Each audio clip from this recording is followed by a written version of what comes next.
Hey guys, welcome back to my channel, and if you're new to my channel, hello, my name is Caitlin Elliott, and if you do not know who I am, I cover true crime cases on Tuesdays and Fridays, with my more vintage cases being posted on Fridays. Now, if this is something that interests you, please go ahead and hit that subscribe button and turn on that notification bell so that you get alerted with every single video that I upload. So, in my last video, we talked about the very strange disappearance of Bobby Dunbar. Remember that one that I posted that last Friday? So today we're actually going to be talking about the unsolved murder of a woman named Fiona Yu. In Arizona, back in the year of 1997, this was the year I was born, a 21-year-old female was very brutally, sexually assaulted and murdered by being strangled to death. So this case is just extremely heartbreaking because her murder just seemed to be extremely random. And Fiona was said to be a girl that really didn't have any issues with her. She didn't have a single mean bone in her body. She was polite and nice to everybody she met. So police in the area would immediately start searching for answers in the case to see why exactly this would have happened. So a young girl in 2001, her name was Samantha Yu. She ended up graduating from the University of California, and she was the very first child in the Yu family to successfully graduate from college. So her family was extremely proud of Samantha, and they could not wait to see what she would do with the rest of her life. Despite Samantha being the very first child in her family to graduate college, she was actually only supposed to be the second child of the Yu family to do so. 7 years earlier, her elder sister named Fiona Yu, who was the eldest Yu child, was actually preparing to officially graduate from college. Fiona, she had graduated from Arcadia High School in Los Angeles, California back in the year of 1993 before getting formally accepted to to Arizona State University in Tempe, Arizona. Fiona, on the day that she had moved in, she said goodbyes to her family, and she ended up packing up all her belongings and moving to Tempe, Arizona to begin her new life. Located in Tempe, Arizona, which is a suburb of Phoenix, the capital of the state, Arizona State University is said to have about a total of 50,000 to 100,000 students. Even back in the 1990s, there was a lot of students back then. The school is very well known for its very popular programs that they had. There was the business program. It was the most popular program in the entire school, and everyone wanted to get accepted there because it's the best program they had. So this program draws in hundreds and hundreds of young graduates, including Fiona herself, because she had gotten accepted to the business program at ASU. So she absolutely just loved the college, and she ended up, calling her parents, writing letters, because remember, this was back in 1993. They didn't really have cell phones. They could text, beep, bop, boop. So she ended up telling her parents that she considered ASU to be her home. And she quickly became very popular. She gained a lot of friends at the school. Her parents, Philip and Cecilia Yu, are native Japanese Americans who met each other while they were both living in Canada. It's unsure what they did as a living back then. And it wasn't said what they were doing living in the country, if they had just, gone there for work, for college or anything, but it's proven that the couple did in fact live there. In the year of 1986, the couple did decide to move from Canada down to California with their children. Fiona was said to have been their firstborn child, and just a few years later came fraternal twins, Samantha and Kevin. So 3 years after the twins were born came the surprise child, whose name was Walter, and the family was officially complete. Fiona and Samantha were said to have been extremely close because they were the only sisters in the family, and sisters usually are pretty close. They ended up sharing a bedroom all through childhood, and, once Fiona moved out, she was just so heartbroken that she had to leave her sister, and she loved her sister more than anything in this world. Fiona had decided to take up a part-time job while studying at ASU to help her get some money to pay her tuition. She had seen this help wanted sign outside of the ASU Alumni Association, and she decided to formally apply there. So she ended up actually getting the job because they all loved her. She was so sweet and kind. So it was said that when Fiona had traveled back to her home, she was said by the association that she was in fact a very nice, kind, and loving, extremely kind, loving young lady, and she was also said to be very shy. And whenever she had traveled back home for the holidays, she would always bring back presents from her hometown to give to her coworkers. On Monday, August 4th of 1997, it was said to have been a relatively hot day in Tempe, Arizona. And in fact, the temperature that day was said to be a whopping 106 degrees Fahrenheit. Arizona is known for its very hot and humid desert atmosphere, and it's just like really hot there. It can get to temperatures of like 106, 115. And so it's, like I said, it is close to Mexico and the deserts. That's why it gets really hot. At 5 p.m. that day, Fiona, she had left her job and she stated goodbye to her coworkers before she hopped onto her bike. Because her apartment complex was only a half a mile away from ASU, she figured that it would be quicker to bike back home than it would be to just walk. She didn't have a car with her at the time. So when asked, none of her friends knew what she had planned to do that day. And Fiona, she had lived in a local neighborhood that was a few miles away from the campus. And like I said, it was quicker to ride her bike than it would be to walk. So her roommate's name was Kazu, and she began preparing dinner that afternoon for Fiona and herself, assuming that her roommate would arrive home at any moment. At 6 p.m. that evening, the apartment telephone rang, and Kazu, she runs over to go and answer it, see what's going on. So she hoped it would be Fiona, like, hey, I went to go pick up some stuff for dinner, and just explaining why she was late. Instead, the person that actually called her was Kazu's boyfriend, her boyfriend, and they continued speaking on the phone for quite a while. A lot of the times, we like to talk to our significant others for quite a long period of time. And sometimes, time goes by so fast, you think you're on like a 5-minute conversation, it turns into a 30-minute conversation, you know what I mean? So after they hung up, Kazu, she just got a very weird and uncomfortable feeling. Like, she could tell that something was just not quite right in the atmosphere. She went upstairs and she started calling for Fiona, assuming that she was just upstairs and doing homework. Maybe she was napping or something. And this was when she noticed her roommate lying on the ground and saw that she had been very badly harmed. The police were called immediately because obviously she had been assaulted or something happened to her. And young Fiona was then ultimately transported to the Tempe St. Luke's Hospital, where the doctors, they began trying to revive her. The detectives were called to see if anyone had any signs of a break-in into Fiona's apartment, but they were unable to find any signs of forced entry into the home. Despite this, authorities were able to find out that there was a lock on the sliding glass door that was outside. You could go out on the deck, and this lock was said to actually have been broken at the time, and this could have been the way that the killer had actually been able to enter the home. The detectives arrived at Tempe St. Luke Hospital at 6:40 p.m. that same evening to try and speak to Fiona about what had happened to her. But literally, as soon as they arrived, the moment that they arrived, Fiona Yu was pronounced officially deceased from her injuries. At this point, because she had actually died, detectives were able to now investigate her deceased body to try to see if they could find an official cause of death and see what could have possibly had happened to her. So no one at this point had any idea what happened to her. They were just kind of guessing, so they figured, the autopsy would be able to help. Upon further examination, it was stated that Fiona had been sexually assaulted and her private parts were ultimately exposed. It was later determined that her cause of death was not due to, her being assaulted or anything like that. It was said that she had actually been strangled to death. So it was, after they announced that it was by strangulation, no one knew if it was in fact a manual strangulation, which is when you use your hands like that, or if they had used a ligature, or if they had used some other type of form of device to kill her. But either way, she had been strangled.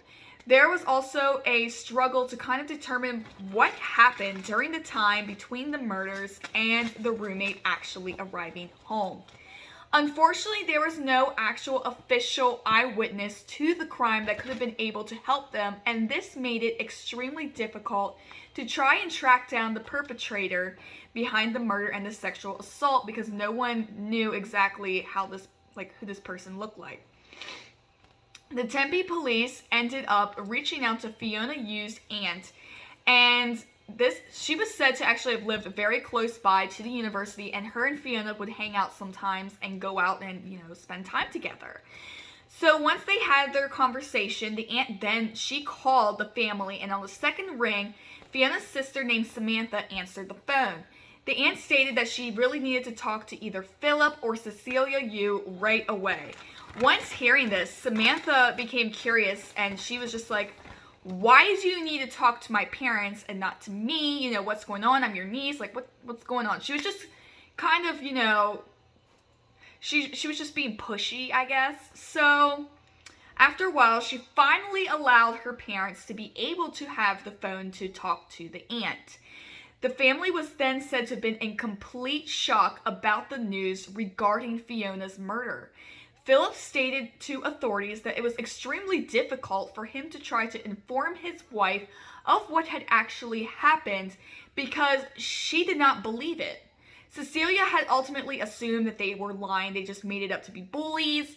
They said that Fiona wasn't dead, and then she said that they must have had the wrong girl. There's no way it could have been Fiona.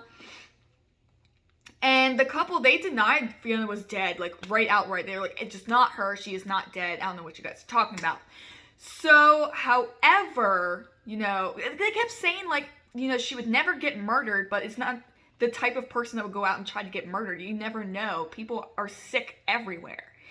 So, because of all of this, the couple, that whenever they denied it, they found out that it was all true. And all of their hopes and beliefs and everything came crashing down whenever they found out that she was officially deceased.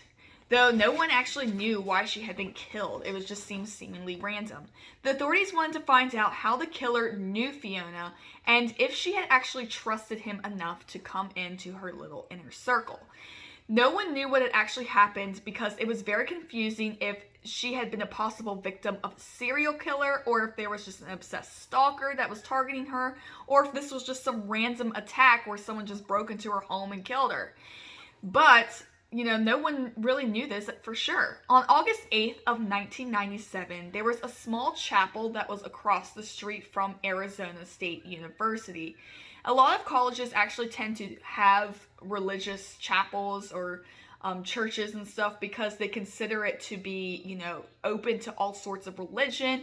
And so they actually had a memorial service there for Fiona, and her family, along with her friends, did end up showing up to show their support. Everyone struggled with the loss of Fiona because it just seemed like it was just unreal. How could this have happened? So they were trying to comprehend what exactly her last moments of her life could have been. What happened, No one knew or understood what was going on. Everyone was just absolutely devastated about what happened to her because she was just a kind and loving girl, and it was just extremely shocking that something like this could have happened to a very innocent student such as herself. After her murder, the Tempe, Arizona police, they began a homicide investigation as they look into, they were trying to look into those who were close to her, because usually the people that kill, other people, most of the time they're close to them. Like, it could be a relative, a spouse, you never know. So, like I said, they began trying to locate her boyfriend. At the time, it was believed that just a few weeks prior to her murder, she had actually broken up with him. The roommate believed that Mark was actually in New York at the time of the murder and told this to the Tempe police. And when they heard about this, they tried their best to call there and confirm if he was in fact in New York at this time. So at 12 p.m. that afternoon, the police were able to get into full contact with Mark, And this, like I said, who was Fiona's boyfriend at the time of the murder. And when authorities did call Mark, he had been downstairs watching television with his father. He answered the call right away, and this was when he was informed about Fiona's murder. After thoroughly interviewing Mark Hoffman, police were unable to officially eliminate him as the suspect in Fiona's murder. He was like the prime suspect at this point. Unfortunately, it's been recorded way too many times about women who were murdered and, who have been murdered and were murdered by their lovers or ex-lovers. And police, they had theorized that this was possibly the case for Fiona Yu. They believe that the killer had possibly traveled on a red-eye flight, which if you don't know what it is, it's a flight that takes off in the middle of the night, usually around midnight, and it travels through the night before arriving in the mid to early mornings. So they believe that he must have done this so he could leave the state quicker and not get caught for his crime. So while traveling with his mother, Mark Hoffman, he immediately traveled back to the state of Arizona and noticed right away that Fiona's face was just plastered all over the place in the community. The police then got a hold of Mark, and they demand that he comes into the station right away for questioning, since he was their main suspect in the case at this point due to their breakup. The authorities then questioned him so much to the point that he was almost late for Fiona's funeral, which they're trying to solve this murder, and he was almost late to the funeral. I would have been pissed. Mark, he informed authorities that he was not at all involved in her murder whatsoever. He claimed that she was a very sweet and happy and loving girl, and she would never have any enemies, so he was really confused at why this could have happened to her. There was a criminal profiler, his name was John Yarborough, and he had helped the Tempe police by trying to comprehend why the killer had done what he did. And he ended up discovering that there was no real evidence that said that, Fiona was in fact a victim of a dangerous sexual predator. So, of course, this does not mean that she was not at all targeted by one. This is just saying that he did not find any type of evidence for that. In fact, it's quite possible that she had been attacked by a sexual predator, given the circumstances to how her body had been found. So she was not a drug user, nor was she a woman who would try to get around, be like a kind of a slut, if you know what I mean. And she would not get around with multiple guys. It was just not the type of person that she was.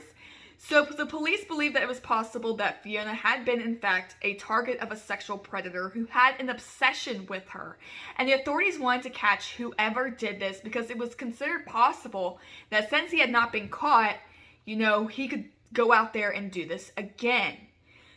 So they also wanted to see, how much time it was from, Fiona arriving home to her roommate ended up coming in, the time difference to see when exactly the murder had occurred.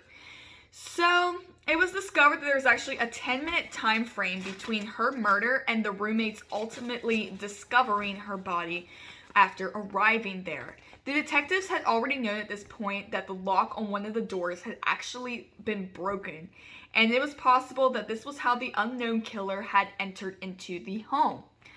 At this point, however, it was said that the detectives were unsure if this apartment had in fact been broken into. Of course, when the news it started spreading about the apartment being broken into and about the murder and everything, all of the students at Arizona State University were horrified. They ended up being terrified for their lives. They had no idea why this was happening. And, if someone had done this to Fiona and they weren't caught yet, who's to say they wouldn't turn around and do the exact same shit to other people? So this was a place that was supposed to be considered a safe learning environment. This is where someone goes to go on with their life, go to college, further their education, and now it was considered to be unsafe because a murder had happened for seemingly no reason whatsoever. The Tempe area police station were absolutely stunned to discover that they actually possessed a very, very, very important piece of information and evidence that was in regards to the crime itself. So the most important part of the evidence was the substantial amount of biological DNA that was discovered during Fiona's autopsy that was done by a forensic lab worker in the area. Because of this, Mark Hoffman's DNA was proved to not match the killer's DNA, and he was ultimately cleared permanently as a suspect. I'm so sorry. I'm going to turn on the lights real quick because it's starting to get a little dark here. So I'll be right back.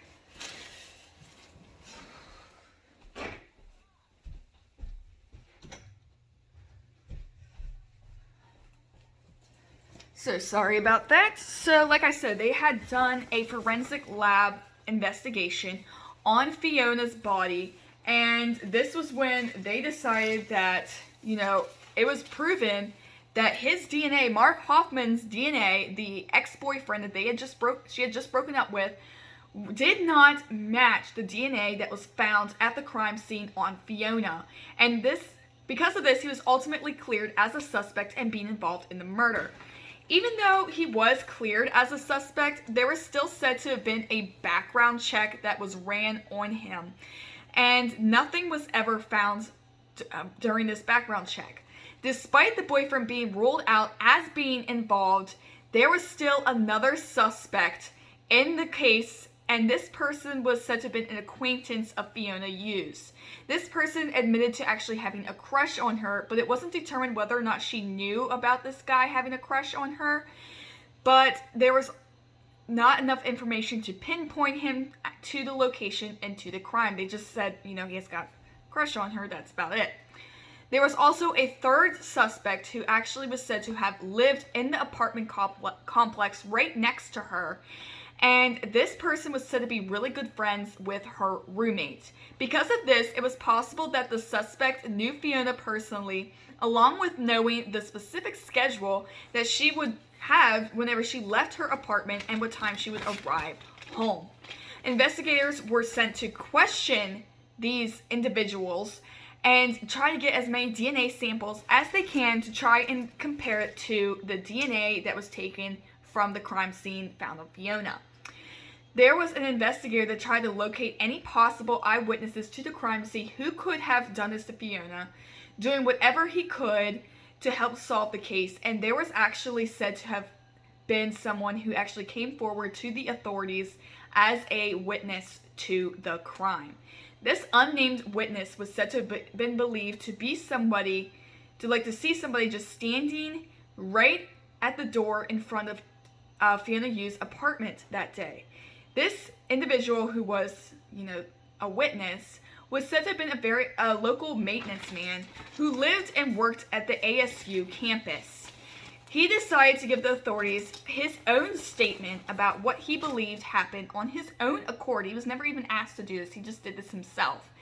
And though he was never considered a suspect in Fiona Yu's murder, it's still said that he might possibly have a little information there that he's not telling them. His identity still to this day has been kept a secret. Nobody knows except for the people that interviewed him. The maintenance man claimed that he did not know the girl personally, but that he only knew her name due to knowing where she lived. So not only that, but this man also knew what specific time Fiona would arrive home from her classes, which is super suspicious because not only did he know her name, but he knew her address and what time she would come home. So that's just, it's just lining up right there. It's a little suspicious. So on this exact day of the murder, this man claimed to have seen a very strange male individual come out of Fiona Yu's apartment, and this unknown male had checked the area to see if he had been caught, was just kind of looking around, and apparently he left. This was all caught by the maintenance man. The maintenance man claimed to not really think anything of it. He just thought it was, maybe a friend came to visit her or anything. And he did not really put two and two together until, after Fiona had been murdered.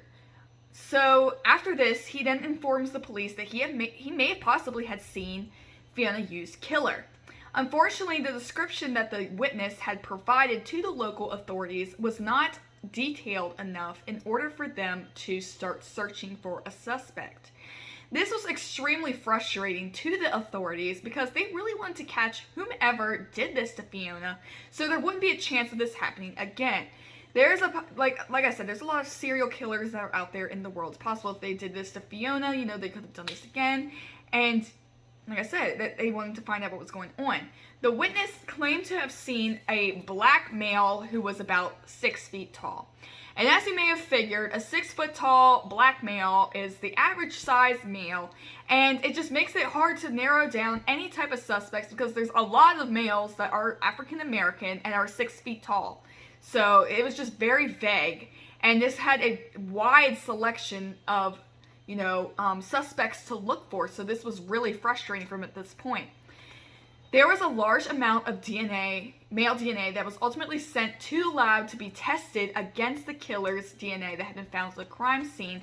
But unfortunately, one by one, each of these the samples of the DNA had been ruled out as being Fiona's killers. As time went on, it seemed like the investigation was just slipping out from the investigators' grasps. And in case you didn't know, when it comes to homicides and it comes to abductions and it comes to anything like that, the first 72 hours are always the most important because that is when, you have enough time to, go out and do things, and you can find the suspect, you can get all this stuff done and taken care of. Suspect might even still be in the area. But at this point, it's very crucial, and the longer it takes to find a suspect, the longer it takes for the case to be solved, and the colder it becomes. I've talked about this before on my channel several times about how the longer it takes for a case to be solved is because of the fact that they can't find whoever did the crime. A detective at the Arizona Police Department ends up gaining special permission to survey an apartment that happens to look exactly like Fiona Yu's apartment. This apartment was said to be, like I said, practically identical to hers, and this realization made it easier for the lead detective on the case to try to envision how exactly the crime had occurred. The detective later, he reviewed a video that he had made of his exploration there because he wanted to see what had actually happened, leading up to the murder. After this, he decided it was quite possible that this killer, whoever he was, had actually followed Fiona to the point that he was able to sneak into her apartment before she had arrived back home and was able to do launch a sneak attack on her. The second theory that detectives had was that the attack and the murder were both planned, and this was said to have been because they wanted to have Fiona as the victim of the murder.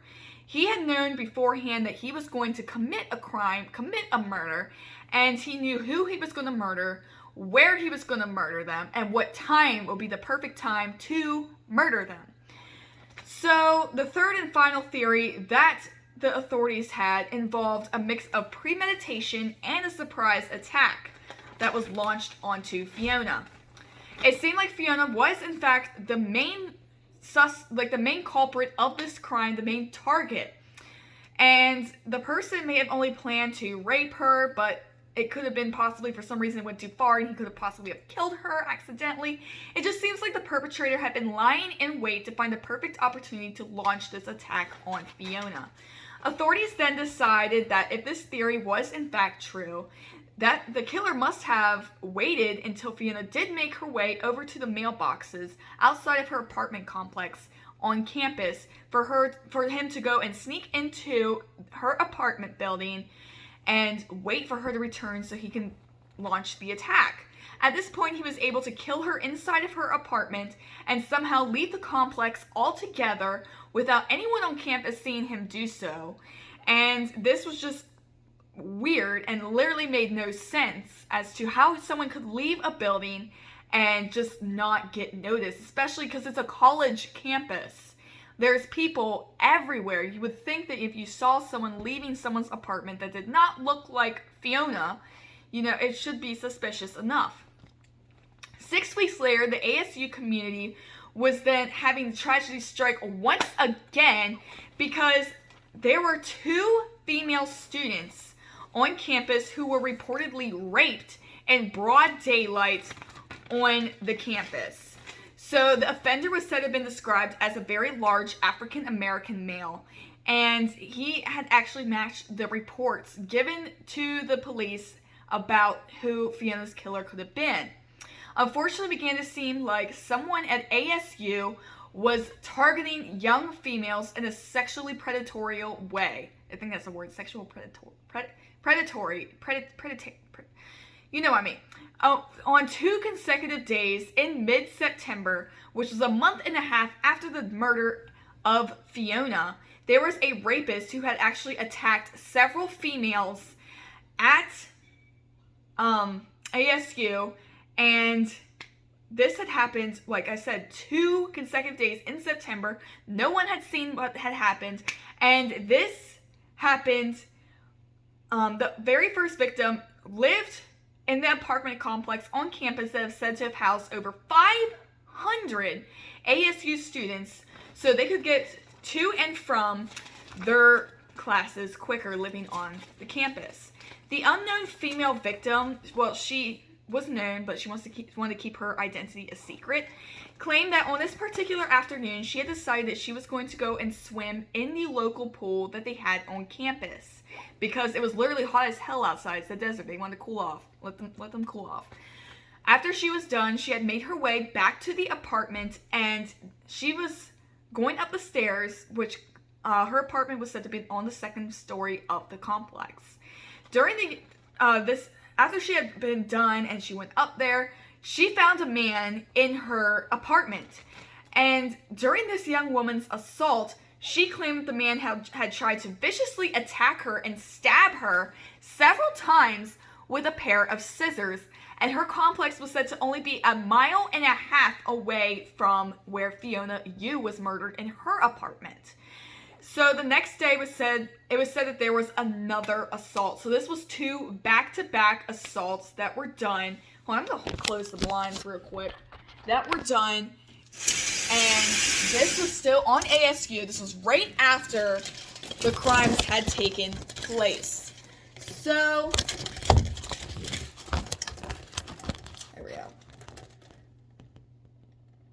there we go. So it was then really suspicious at this point as to what could have possibly been going on. And like I said, this was only 2 days from each other. And this happened in a dorm that was 1.5 miles away from Fiona Yu's apartment, which was also said to have been relatively close to the ASU alumni. So that's 3 people that have been attacked, 1 being murdered, and they were all living around the ASU alumni place. So the victim this time in this assault was a 17-year-old college student who was a sophomore, and she had been in her dorm room studying when someone had just knocked on the door, knock, knock, knock, who's there? And so she didn't think anything of it. She probably assumed that she had some friends coming over, just didn't let her know, because this was back before they had, texting and everything. This was 1997. So she went over to answer her door, and as she opened it, she noticed that there was 2 African-American males that were standing in her doorway. And as she opened the door to ask them if they needed anything, they barged into her room, and she was then viciously attacked and raped by both of the men, and the larger guy would not stop raping her. There was the smaller guy, he only did one, you know what I mean. The authorities then tried to compare the multiple assaults that had been reported to Fiona Yu's murder and see if they could ever be linked in any way. At this point, investigators unfortunately believe that there is in fact a serial rapist on the loose on ASU campus, attacking very young and vulnerable women in their dorms, and ended up killing one of them.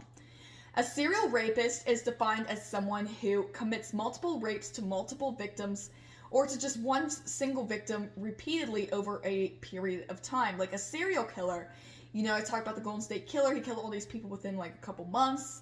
It's the same thing as when it comes to being a rapist. So this became concerning that this person could be lurking around and targeting the ASU community. What was even more weird is that the attacks kept occurring in a dorm during daylight hours. The authorities then looked into this and tried to compare the attacks to Fiona's murder to see if any lined up, and it was believed that all of these attacks and the murders were linked. The issue for all of the cases was that the suspect and the individual that had done all of these was still at large and was not caught, and they couldn't talk about it or anything like that. So this caused ASU to just angrily protest against what had happened because the females there did not feel safe at their own school. Women became too afraid to go back to their dorm room by themselves, and they felt scared for their own lives because, like I said, if they could do this to Fiona, they could do it to someone else. And now all these poor, young adults are getting raped. Someone got raped and murdered. Who's to say, it wouldn't keep going on?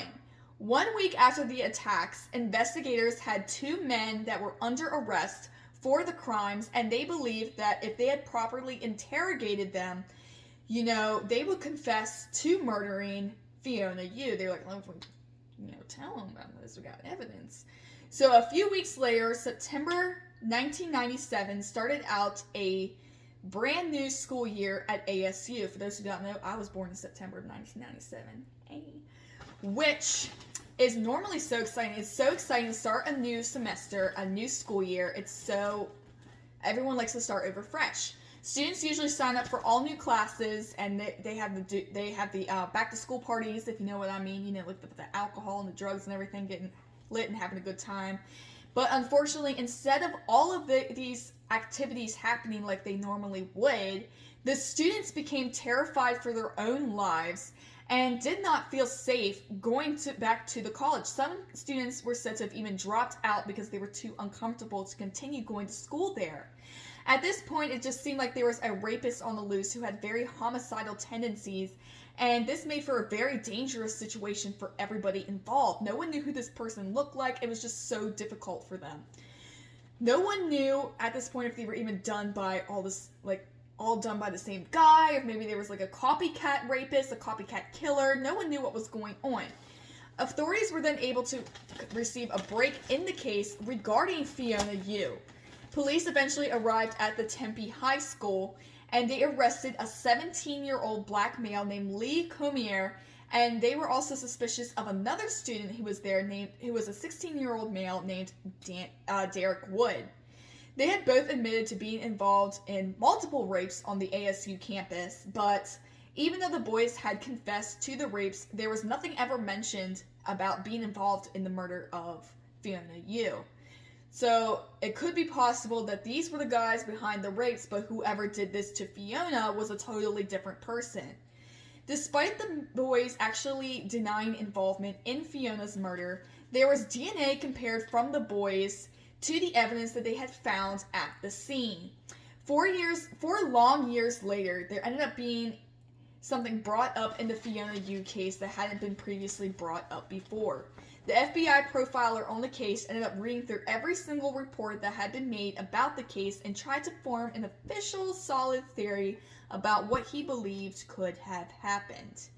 He personally believed that the offender and the killer was in fact an ASU student who would not stand out from the crowd, would blend in, would not make himself look suspicious.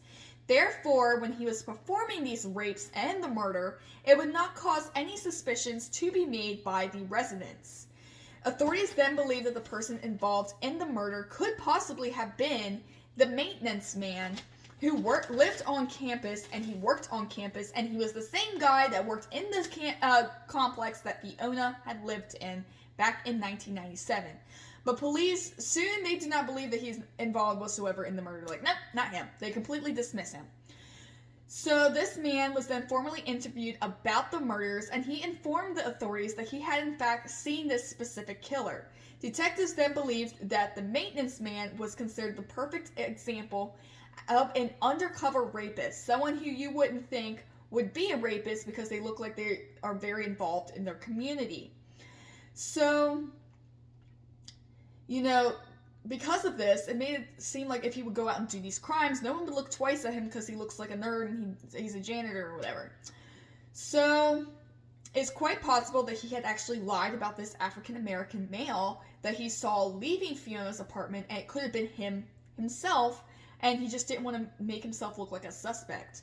The first statement that the man had given detectives was that he had been working on a complex from across the street of Fiona's complex, but pretty soon he changed his story completely and said, he came across the street and he noticed it occur in there, and it was just very wishy-washy. He didn't know what the hell he was talking about.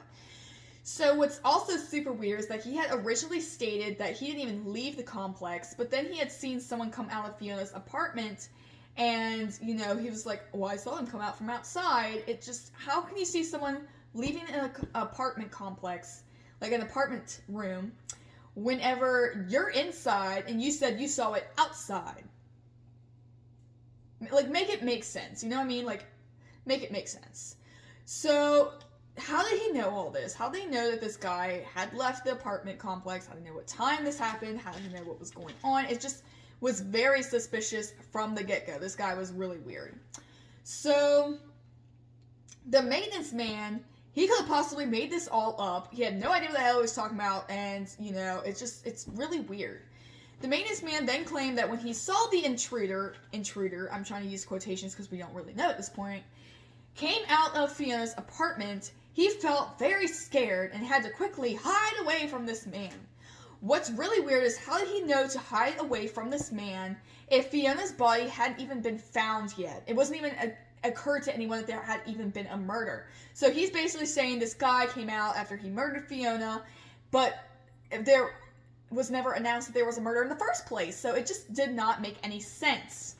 So one thing the detectives noticed about the man's interview was that it seemed like he had a crush on Fiona Yu. And the individual claimed that whenever he first saw Fiona, he thought to himself, this was quoted from him, "Damn, I want one." And after he said that, he laughed, and it was like really creepy. After the interview, authorities made the decision to monitor the man a little bit more closely than before.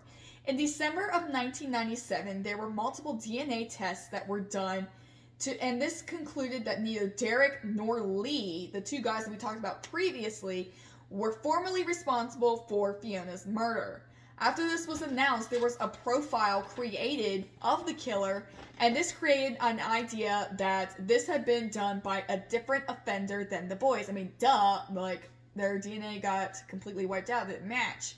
It became a theory that the killer of Fiona had actually been previously stalking her for several weeks prior to the murder. And pretty soon there was a tip that was called into the Tempe police station that they needed to look into, the maintenance man.